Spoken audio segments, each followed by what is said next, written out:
പിന്നെ എനിക്ക് ആകെ പറയാനുള്ളത് എൻ്റെ മണ്ഡലത്തിൽ ഈ ബഡ്ജറ്റിനെ പറ്റി ഒന്നും ഞാൻ പറയാതെ വേറെ കാര്യം പറയാൻ കാരണം ഒരു കാര്യവുമില്ല. 20% വെച്ച് എൻ്റെ മണ്ഡലത്തിലെ 4-5 പ്രോജക്റ്റ് അങ്ങയുടെ ഇൻബോക്സിൽ വന്ന് കിടക്കാൻ തുടങ്ങിയിട്ട് ഏകദേശം 6-7 മാസമായി. സാറിനെ ഞാൻ നേരിട്ട് എത്ര വിളിച്ചു, സർ എന്താണ് ഇത് ഇപ്പോൾ ബെറ്റർ സൈഡ്, പിന്നെ എന്തിനാണ് നിങ്ങൾ 20% ഇതിൽ വെക്കുന്നത്? 100 രൂപ വെച്ചാൽ പോരെ, ടോക്കൺ വെച്ചാൽ മതി.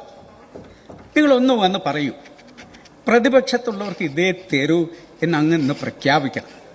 ഞങ്ങൾ 2ാം തരം പൗരന്മാരാണ് അല്ലേ? നിങ്ങളുടെ ദൃഷ്ടി ഞങ്ങൾ ഓടളിക്ക് വന്നതല്ല, അവിടെ നിങ്ങളെ തോൽപ്പിച്ച് ജയിച്ചു വന്ന MLA ആണ് ഞാൻ. സർ, അവിടെയുള്ള തൊട്ടടുത്ത അയൽവാസിക്ക് കൊടുക്കുന്ന ഒന്നും എനിക്ക് തരില്ല എന്ന് പറഞ്ഞു കഴിഞ്ഞാൽ അംഗീകരിക്കാൻ പറ്റില്ല.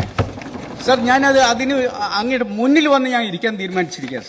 സർ, നരിക്കുനി ഫയർ സ്റ്റേഷൻ എനിക്ക് അംഗീകാരം കിട്ടിയിട്ട് എത്ര സമയമായി സർ? ആ അംഗീകാരം തന്നിട്ട് 3-4 വർഷമായി. ഇവിടെ മുഖ്യമന്ത്രി എനിക്ക് അഷുറൻസ് തന്നാണ്. നിങ്ങൾ അത് 5 ഫയർ സ്റ്റേഷനിൽ 2 മതിയെന്ന് തീരുമാനിച്ചു, അല്ല 4 മതിയെന്ന് തീരുമാനിച്ചു.